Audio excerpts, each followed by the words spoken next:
Omar Lobos, orador que va a hablar hoy sobre el poeta romántico Mikhail Yurievich Lermontov.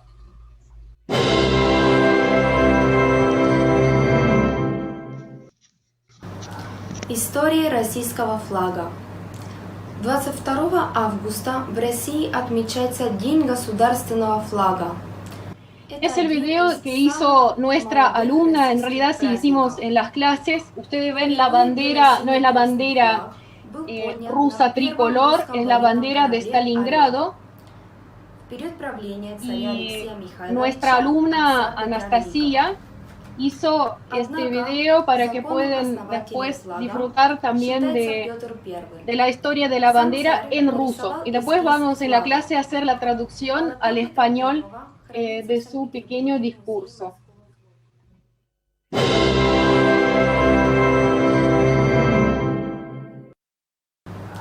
История российского флага. 22 августа в России отмечается День государственного флага. Это один из самых молодых российских праздников.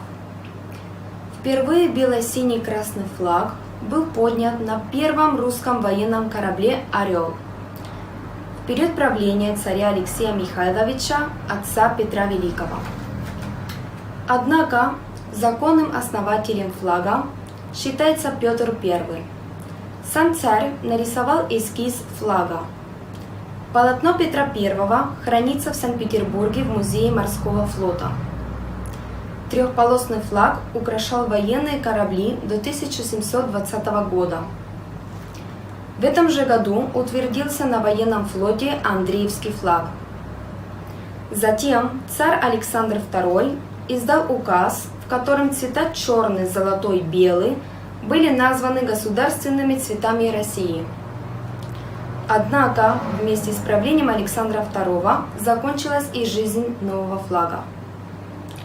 Позднее, при Николае II, флаг бело-синий-красный стал называться российским, и цвета его стали именоваться государственными.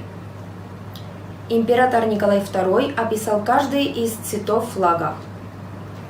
Красный цвет означал державность. Синий цвет – цвет Богоматери, которая оберегает Россию. Белый цвет – свободы и независимости. Эти цвета означали содружество Белой, Малой и Великой России.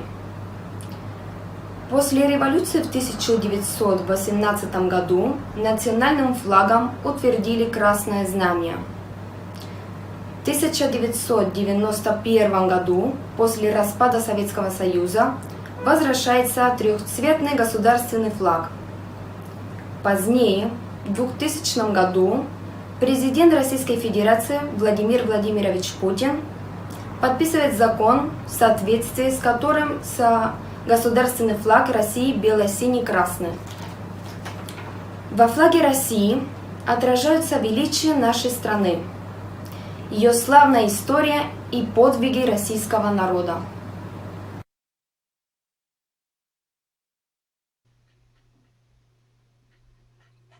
Ustedes ven acá, Бог, Родина, Семья. Es un eslogan que eligió Nastia, Dios, patria, familia, ¿no?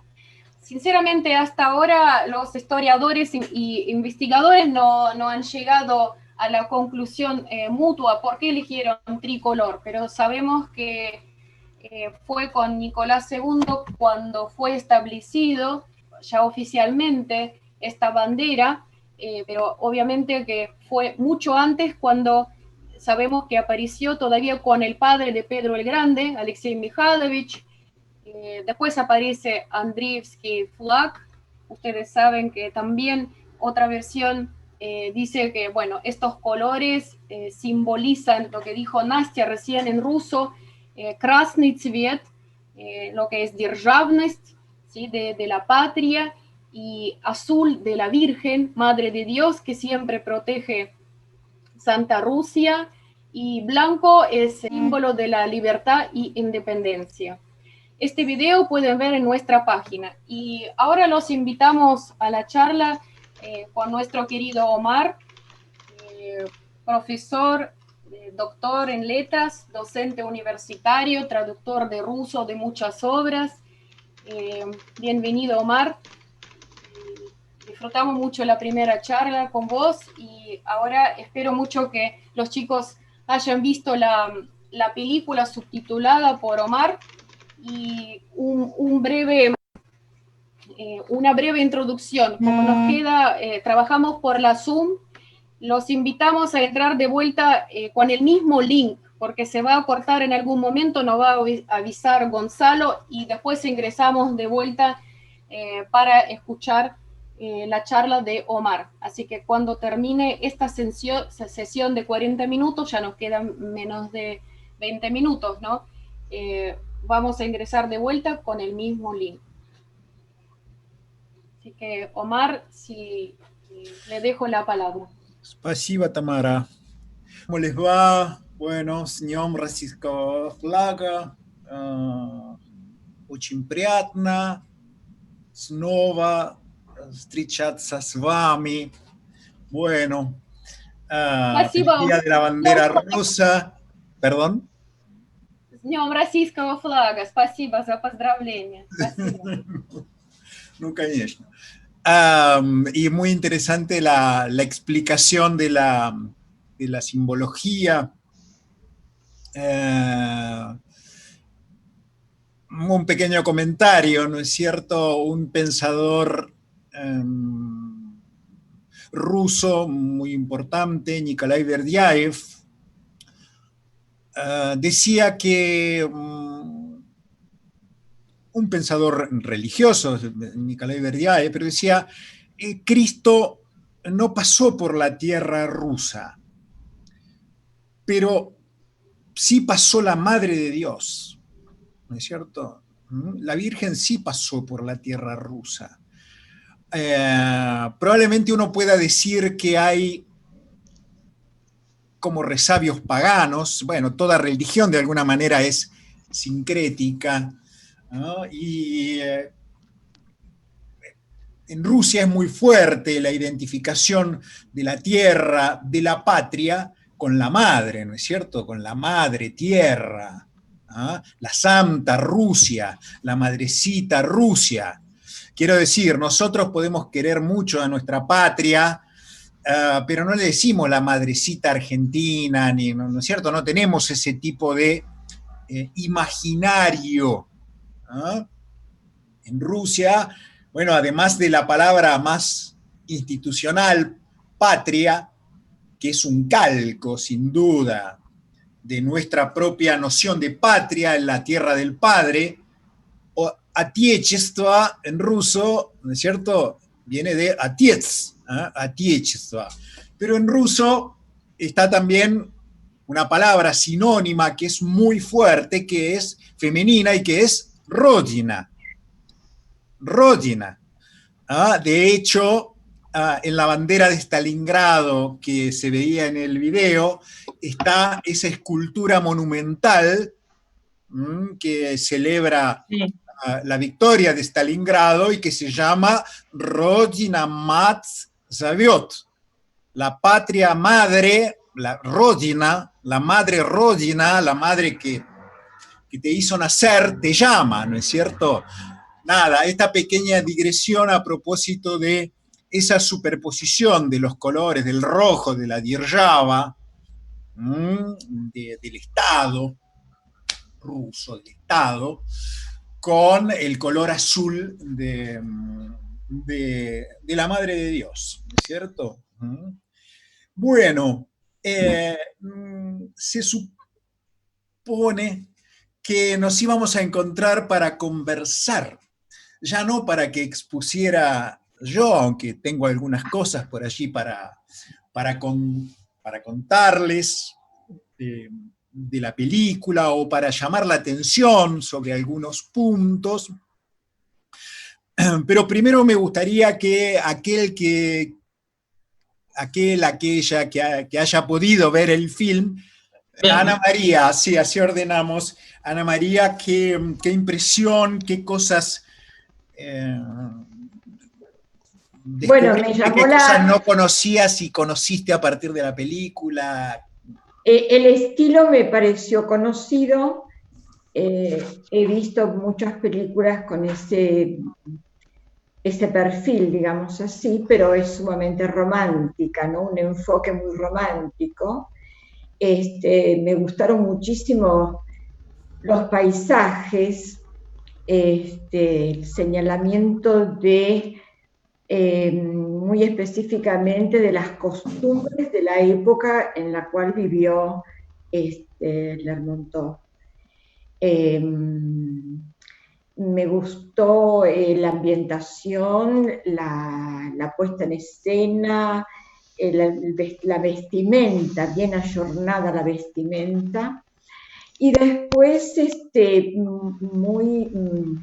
me gustó porque el protagonista hablaba como recitando lo que él había escrito. O sea, no sé explicarlo bien, pero es como que estaba relatando su obra en el decir de la película, ¿no?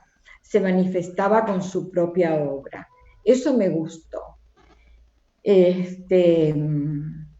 Bueno, hay digamos, la idea de que el protagonista luchaba en esa época de Pushkin por el ayornamiento de la Rusia zarista hacia nuevos aires, porque conocía otros poetas, ¿no? Había leído poetas franceses y las nuevas corrientes, como las había leído Pushkin también. A mí me gustó muchísimo, vale la pena verla. Y además escuché como una forma, me gustó porque pude, las 4 o 5 palabras que conozco en ruso las oí bien. Muy bien. Bien pronunciado, una buena pronuncia los protagonistas, entonces 3 o 4 cosas que conozco las escuché bien. Dije, uy, sé estas palabras. Bueno. Muy bien. Sí, ¿quién más?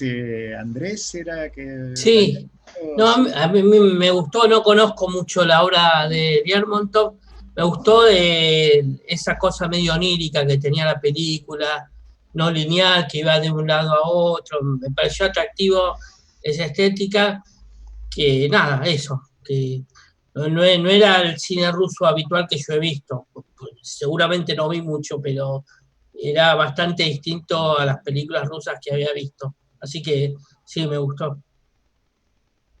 Bueno, sí, ahí hay una clave, por supuesto, que es onírica o como el propio director le gusta llamarla,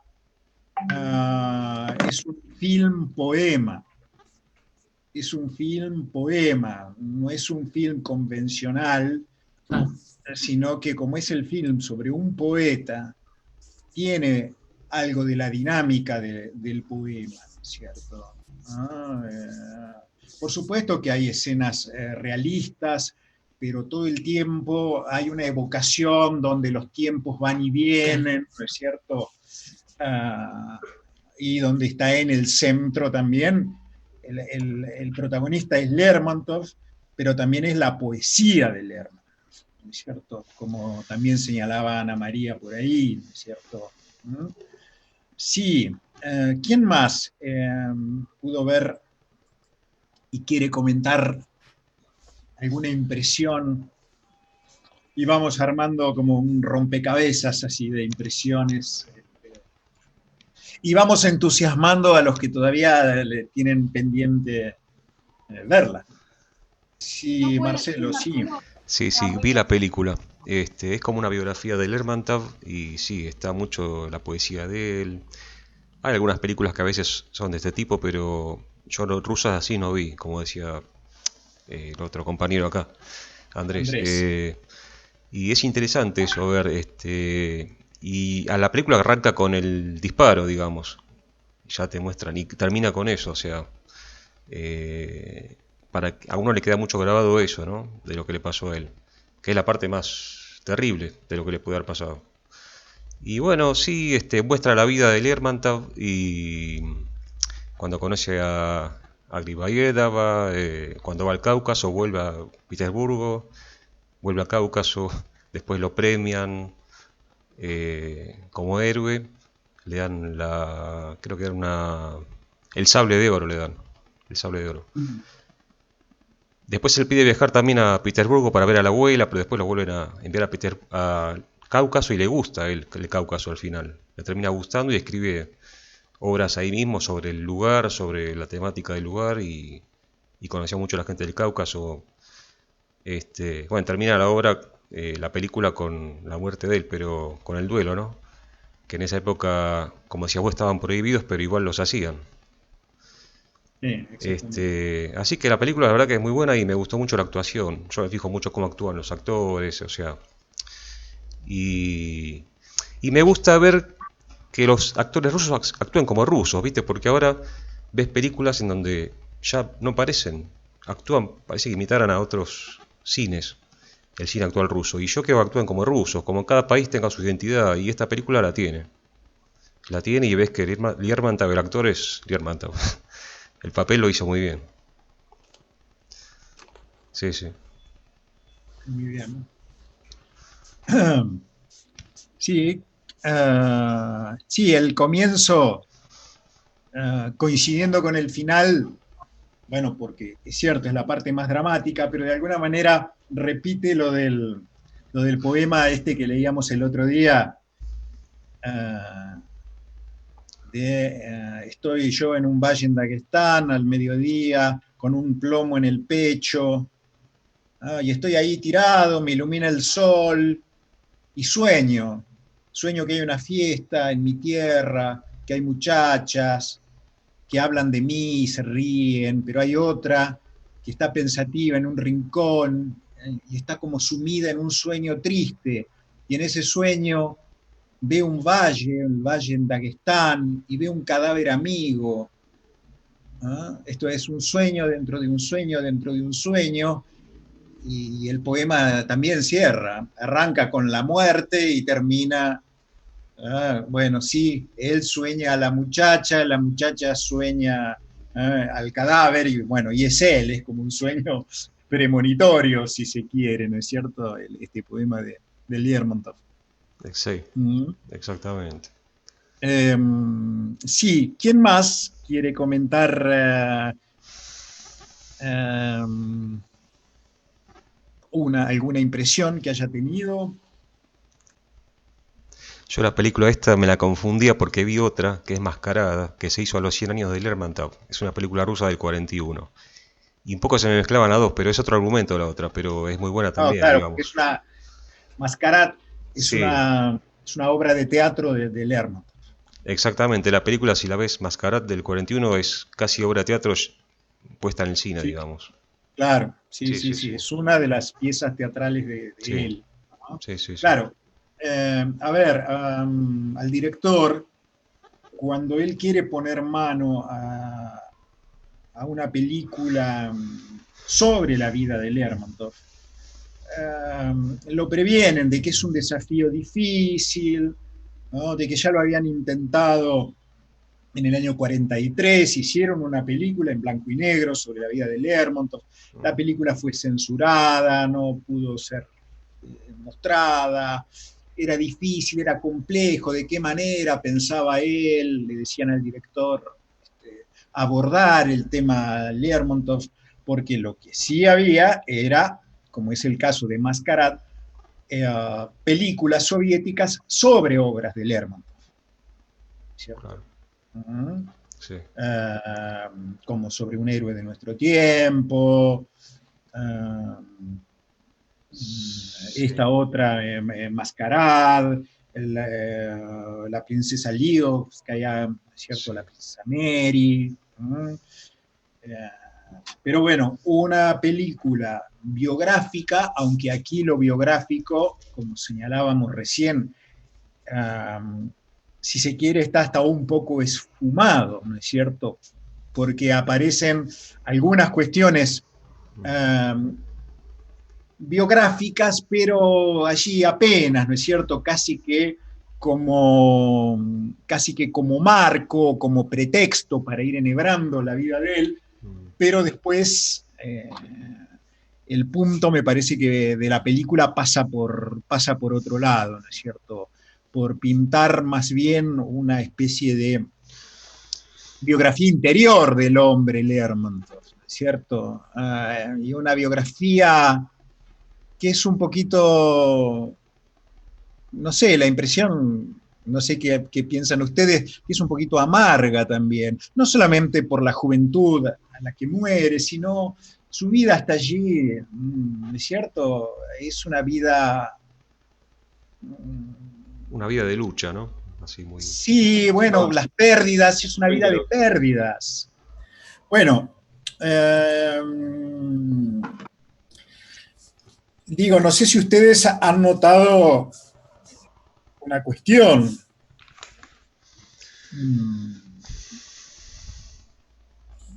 Bueno, hablaban de lo bien que actuaba el protagonista, el actor.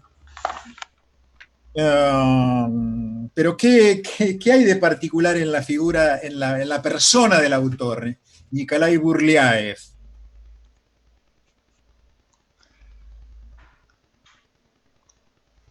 Yo lo vi como un personaje, no sé del actor, pero el personaje es un personaje cuestionador.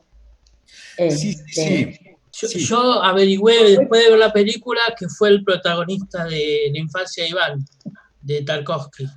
Bueno, sí, digamos, pero Nikolai Burliaev es el director también. Ah, el director. Eso no. O sea, Burliaev escribió el guión, escribió incluso un relato, llevó una especie de diario de la filmación, pero él escribe un relato poético sobre la vida de Lermontov y a partir de ese relato escribe luego el guión. O sea que él convive con este proyecto unos 5 años, ¿no es cierto? Hasta que lo puede realizar. Pero a ver, bueno, él viene de, o hay una cierta prosapia, ¿no es cierto?, familiar, que está toda en la película. ¿Por qué prosapia familiar? Bueno, porque él es el yerno, en ese momento, de el famoso director y actor Sergei Bondarchuk. Lo conocemos a Bondarchuk. Sí. Bueno, su obra magna es La Guerra y la Paz, las 10 horas de film de la Guerra y Paz, Vaina y Mir, de Lev Tolstoy.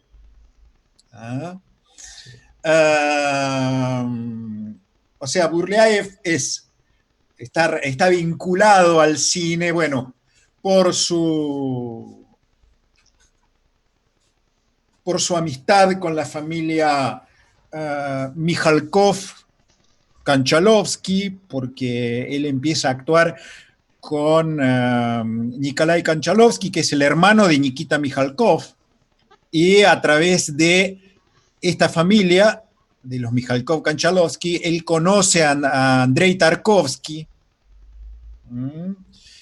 y bueno, Tarkovsky aparece allí como su segundo mentor, ¿no es cierto?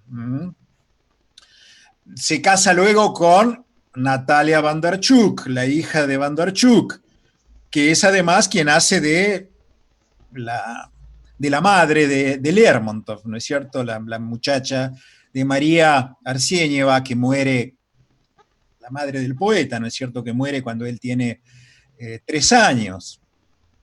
¿Sí? Pero bueno, también en la película actúa su hijo,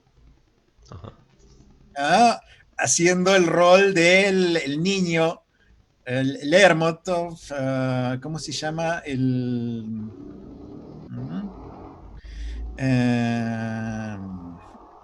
Bueno, ahora se me fue, que también hoy día es actor también, el hijo de Nikolai Burleaev y de Natalia Vanderchuk. ¿Ah? O sea que actúa él, actúa su esposa, actúa su hijo, haciendo de Lermontov niño, el niño ya más grandecito, de 10 años. ¿No? Pero también actúa la suegra, Inna Makarova, ¿no es cierto? Quien hace el rol de la abuela de Lermontov. Inna Makarova, bueno, fue una de las esposas de Sergei Vanderchuk, es la madre real de Natalia Vanderchuk, ¿no? Y bueno, suegra del protagonista, ¿no es cierto? O sea, hay allí que esto es, bueno, tiene como su curiosidad, porque se replican, ¿no? Como las familias de la realidad aparecen como replicadas. El niño que está llorando a su madre, bueno, es el hijo real de Natalia Vanderchuk. La madre de Natalia Vanderchuk es la madre real, ¿no es cierto? ¿Ah? Entonces, bueno, hay allí no solamente que Burleaev se compromete largamente para afrontar este desafío, ¿no es cierto? ¿Ah? Sino que involucra también a todos los suyos. ¿Ah? Y hoy día él sigue diciendo, él es más un actor de teatro, es actor más que director, aunque tiene algunas películas, pero dice que Lermontov es la película de su vida, ¿no es cierto? Y la verdad fue un logro desde el punto de vista de la crítica, ¿no es cierto? Después, por supuesto, se hicieron otras películas. En el 2006 apareció una serie, Michel Lermontov, porque Michel le decían a la francesa, a Lermontov, incluida su abuela, lo llamaba Michel. Hay una de 2014, hay un film 2014 o 2016 que está muy bien, es un film de ficción y documental, ¿no es cierto?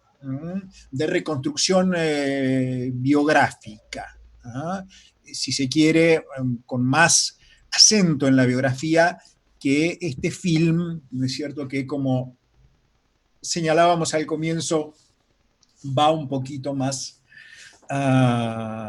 en otro plano, ¿no es cierto? En el plano más interior del poeta, y por eso cada momento, cada escena es de algún modo pretexto para que aparezca el poema, donde ese momento está cifrado, como si en lugar de elegir escenas de la vida de Lermontov, Burleaev hubiera tomado poemas que a él le interesan particularmente, y a partir de allí hubiera ido del poema a aquello que hubiera generado el poema, ¿no es cierto? A aquel momento en la vida del poeta que hubiera dado pie a ese poema y hubiera tramado de esa manera la película. Digo, para los que todavía no lo vieron, van a ver cómo cada momento está como articulado en torno a un poema que a veces se dice totalmente, a veces fragmentariamente.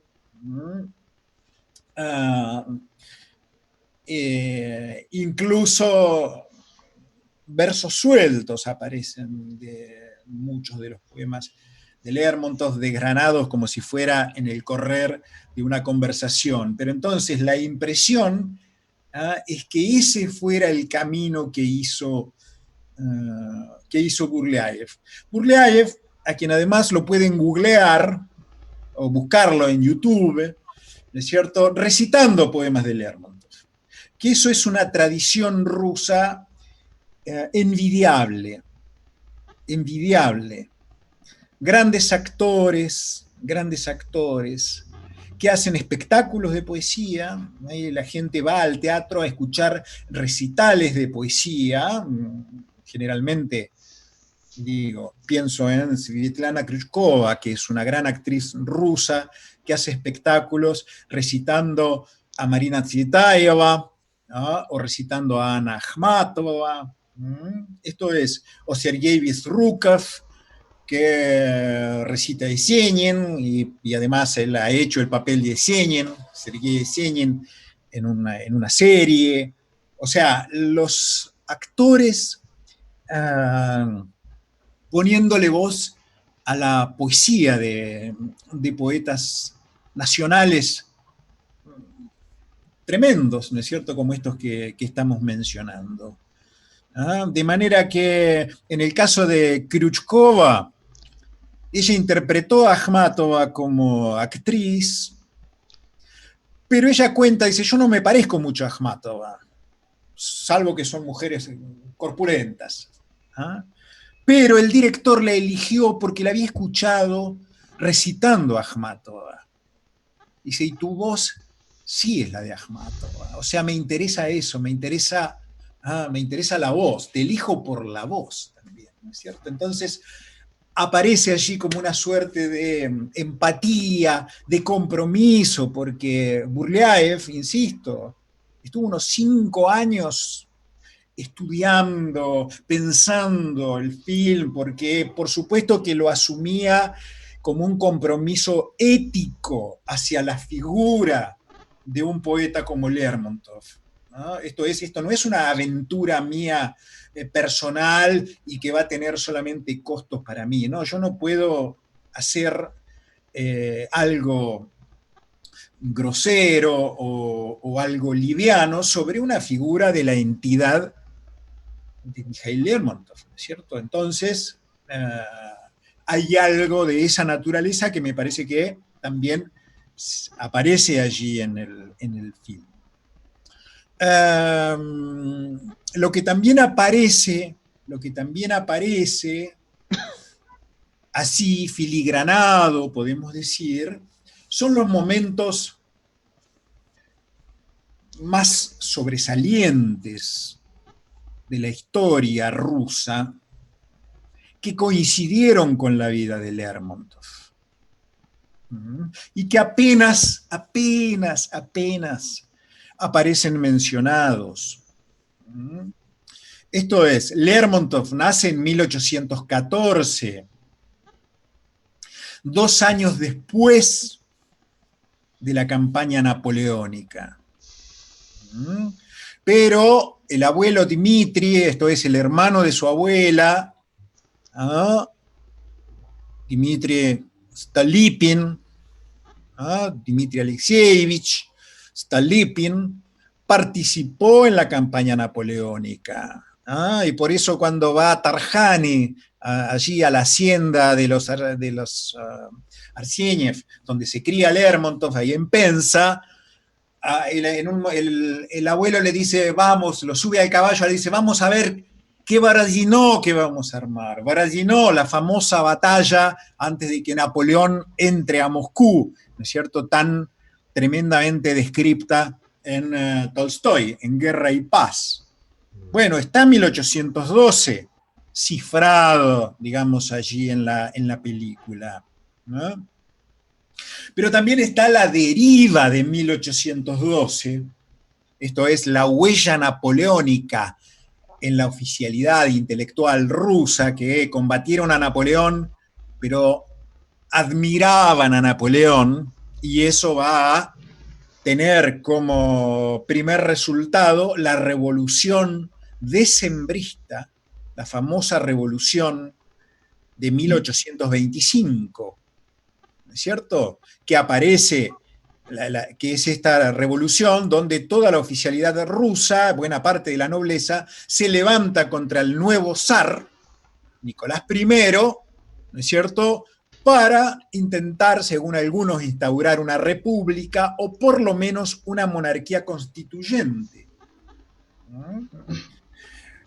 ¿Qué elementos tenemos allí? Bueno, la muerte del abuelo Dmitri, cuando le vienen a anunciar a la abuela que su hermano ha muerto del corazón, la abuela dice, no, él no sufre del corazón, lo mataron, ¿Lo mataron porque él estaba con los conspiradores? La verdad es que aparentemente no hubo no hubo tal asesinato, ¿no es cierto? Pero en la película aparece esta cuestión de que los hermanos Stolypin estaban vinculados a los revolucionarios decembristas, e incluso en las ensoñaciones del Lermontov niño, imaginémonos, tiene 11 años Lermontov cuando tiene lugar la revolución decembrista, en una de las ensoñaciones se ven las horcas con los 5 ajusticiados, los 5 cabecillas revolucionarios ajusticiados por el zar Nicolás I, ¿no es cierto? Después de que la revuelta fracasa y en uno de esos sueños ese niño ve esas 5 bolsas, esos 5 cuerpos allí en una gran... Después, por supuesto que la figura de los grandes escritores, de su tiempo, de los 2 nombres, de los 2 íconos, las figuras aparecen. No solamente aparece Pushkin, que Pushkin va a tener una incidencia directa en la suerte del propio Lermontov, porque, ¿no es cierto?, cuando Pushkin muere en un duelo, Lermontov va a llamar la atención de todos, y esto lo contaba yo en el encuentro anterior, con su poema La muerte de un poeta, donde, digamos, denuncia un asesinato. Denuncia que hubo un asesinato, que no muere en un duelo. Sí, muere en un duelo, pero a ver, ese duelo estuvo fraguado para terminar con Pushkin. Y lo mismo, por supuesto, se puede leer, se puede proyectar hacia adelante en la suerte del propio Lermontov, ¿no es cierto? Ese poema, La muerte del poeta, es también un anticipo de su propia muerte. Entonces, está también como acontecimiento histórico la figura y la muerte de Pushkin, con toda la incidencia que esta muerte tuvo en su propia deriva personal y como poeta, ¿no es cierto? La identificación con Pushkin y con un, ¿cómo decir?, con un compromiso, con una misión que Pushkin primero y Lermontov después van a asumir respecto de su propia patria, respecto de darle voz a su propia patria, ¿no es cierto? Pushkin fue el primero, ¿no?, de los escritores rusos que asumió, digamos, esa misión, y Lermontov lo va a seguir. Y esto va a hacer que un siglo después un poeta como Mandelstam diga, el nuestro sí que es un país, Mandelstam, perseguido y finalmente desaparecido, digamos, durante el estalinismo, va a decir, este sí que es un país donde se respeta de verdad a la poesía. Por la poesía se mata, por la poesía te asesina. Me gusta este país. O como va a decir Anna Akhmatova en un poema, tan simple puede ser dejar la vida esta, sin pensamiento ni pena consumirse. Pero no es dado en Rusia a los poetas de una muerte clara así morirse. Lo más probable, un tiro al alma alada le abra del cielo los confines, o el ronco horror con su peluda garra del corazón la vida ha de exprimirle. El martirologio lo abrieron Pushkin y Lermontov, y después lo continuarían otros en la Rusia zarista, en la Rusia soviética, no importa. No es dado en Rusia a los poetas morirse de una muerte clara.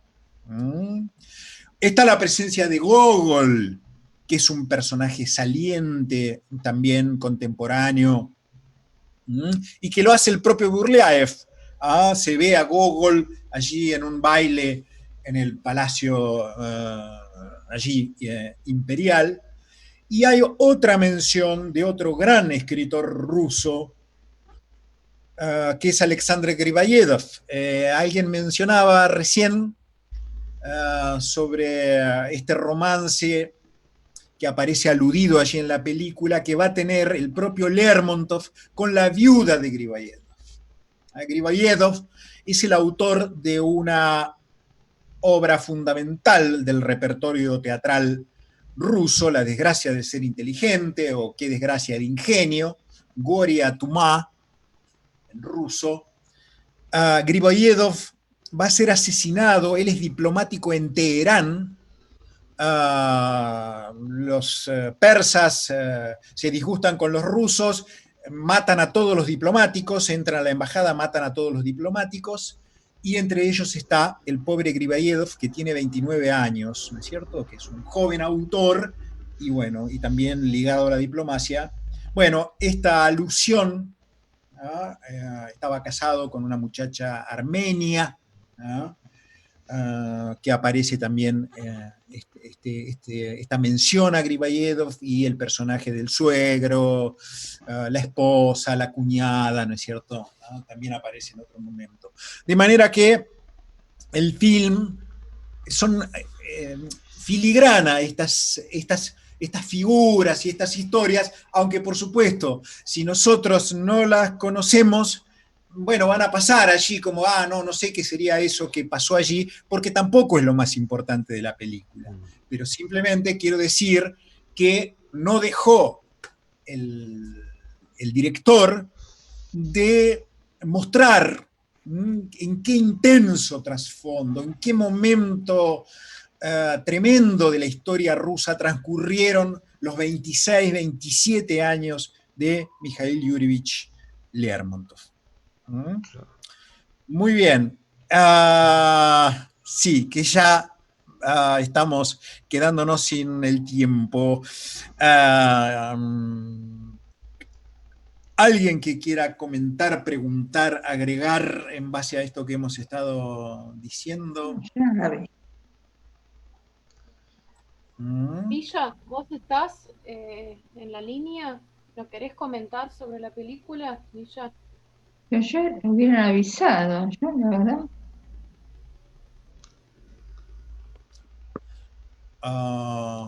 ¿Кто Tamara?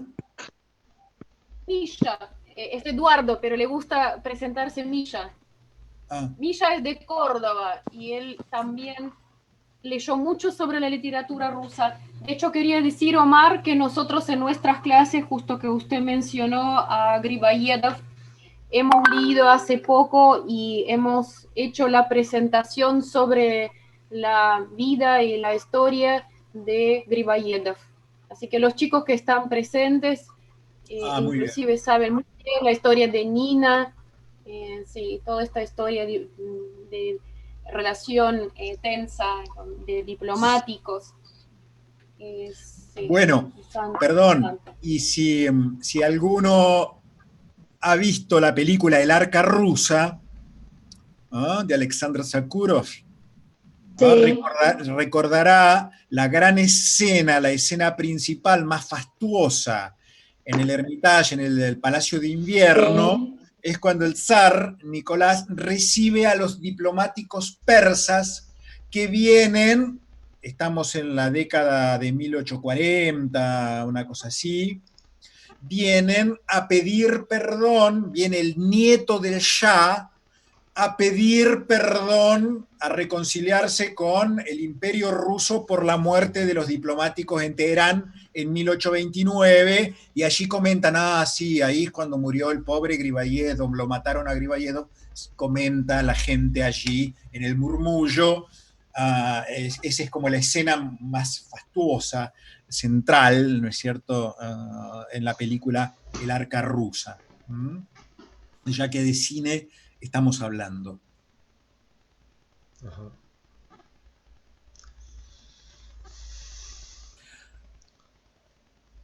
Muy bien, Tamara, estamos creo que ya en el tiempo que habíamos pactado, que tienen ustedes que continuar, así que... Sí, continuar. Cómo es importante, Omar, ¿no? Conocer el contexto histórico y social de la época, ¿no? Para entender bien la obra. Por eso yo siempre digo que los alumnos tienen que sí o sí saber bien también de la época, ¿no? Antes de leer la obra. Y más hablando de Mikhail Yurievich Lermontov. Todas las relaciones diplomáticas, la relación entre Cáucaso y Rusia, son temas muy importantes. El imperio, ¿no? También es la época de muchos cambios, ¿no? Para entender la profundidad de la obra, sí, siempre hay que pensar en el contexto histórico, social y político. Nosotros vamos a ver el demonio también, vamos a leer, quizás, Omar, usted puede recomendar algo, usted también ha traducido algo, ¿no? No, el demonio no. El ¿no? demonio no lo traduje yo. El demonio Demonio no. es una obra extraordinaria que merecería una buena traducción. Es una obra muy difícil para traducir, Sí, para entender, es pero una digamos, obra... está el Cáucaso, bueno, está la ópera de Rubinstein, ¿no es cierto?, sobre el texto de Lermontov. ¿Cuál? ¿Cómo se llama demonio la de ópera? Rubinstein. La ópera. El demonio de Rubinstein, de Arthur Rubinstein. Sí, les voy a mandar después la obra que de Mikhail Yurievich Lermontov, que tenemos también en español. Estaría bueno también quizás, Omar, hacer un día también sobre esta obra, alguna presentación o comparar las obras de Lermontov con el pintor Wrubel, que fue también inspirado, ¿no?, con las obras de Lermontov. No sé si los alumnos han visto alguna vez las pinturas, los cuadros de famoso pintor Wrubel. Ahí está justo Zeman, ¿no?, la famosa pintura de Wrubel. Estaría bueno, Omar, porque de Lermontov no sabe mucho. Una pregunta. Este pintor que señalaste, Tamara, ¿es el que ha pintado las grandes escenas de los revolucionarios en la época zarista? No, eso mucho antes, Ana María. No, él mucho, inspirado por justo las obras de Lermontov, y ahí está reflejado la obra Demonio. Y hay muchas investigaciones científicas donde se compara las obras del pintor y del poeta Lermontov, tanto Wrubel como Lermontov. Y es lo que le recomiendo mucho también ver estas pinturas del pintor Wrubel. Omar, Bueno, muchísimas gracias. Y también las pinturas del propio Lermontov, ¿no es cierto? Las pinturas del Cáucaso, de que, bueno, que las utiliza Burleaev aquí a las pinturas de Lermontov. Pero bueno, él también era un gran paisajista y era un enamorado del Cáucaso. Y bueno, en el demonio está el Cáucaso, así que también va a haber oportunidad de revisitar esa región tan intensa, ¿no es cierto?, de Rusia. Y porque él describe ahí en Un héroe de nuestro tiempo, describe la ferocidad de todos esos pueblos, ¿no?, que eran ásperos, digamos, por darles una palabra. Los rusos los estaban invadiendo también. Está bien, pero ¿Cómo eran... no van a ser ásperos, Ana María? Sí, era áspera la vida allí. Era tremendo. Bueno, en la película aquí se ve también esas luchas se ve. Los montañeses, ¿no es cierto? Sí. Es como que eran de pasiones primitivas, en todo el sentido de la palabra.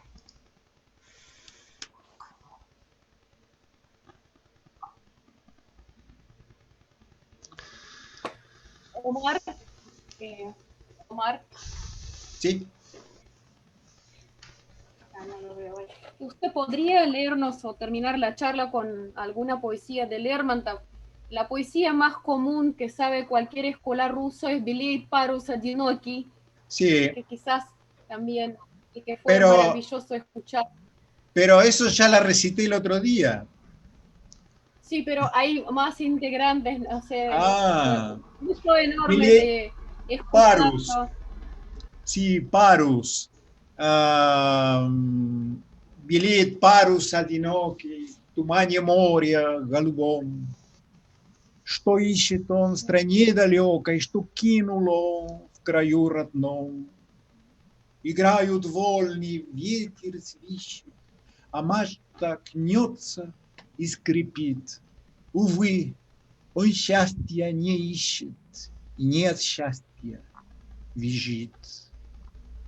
Под ним струя светлей лазури, над ним луч солнца золотой, а он мятежный просит бури, как будто в бурях есть покой. A ver si rescato mi traducción. Blanquea una vela solitaria entre la niebla azul del mar, que busca en un país lejano, que abandonó en el lar natal. Ondean las olas, silba el viento y el mástil se retuerce y cruje. Ay, no es la dicha lo que busca, ni es de la dicha de lo que huye.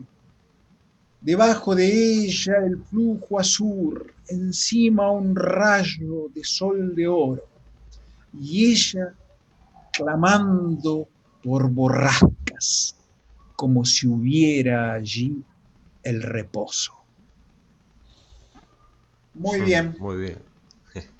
Un aplauso para Omar, por favor. Así va. Большое спасибо. Sí, большое. Спасибо вам. Да. Спасибо за внимание, за просмотр фильма, за все. Спасибо большое, Omar. Muchas gracias por su profundidad, por leernos la poesía. Y que, bueno, toca volvemos el corazón. volvemos con el demonio, entonces. Volvemos con el demonio. Creo que es una obra que merece la pena. Sí, yo voy a preparar también las pinturas de Wrubel y Genial. prometemos prepararnos bien. Muchas gracias, Omar. С днем флага. Спасибо вам большое. Señor Flaga, señor Flaga. Gracias. Gracias, Gonzalo, por el soporte técnico. Te agradecemos mucho siempre. No hay por qué, de verdad. Marcelo también, gracias a todos los presentes. Y pueden ver también, publicamos en la página por el día, la historia del Día de la Bandera, y también publicamos algunas fotos que hicieron nuestros alumnos. Y también escuchen, por favor, la historia de la bandera en ruso, hecho por Nastya, una alumna más pequeña que tenemos en los cursos, que tiene solo 16 años. Así que bueno. Увидимся. До скорой встречи. Спасибо большое, Omar. Спасибо. Спасибо, увидимся. Спасибо. Большое спасибо.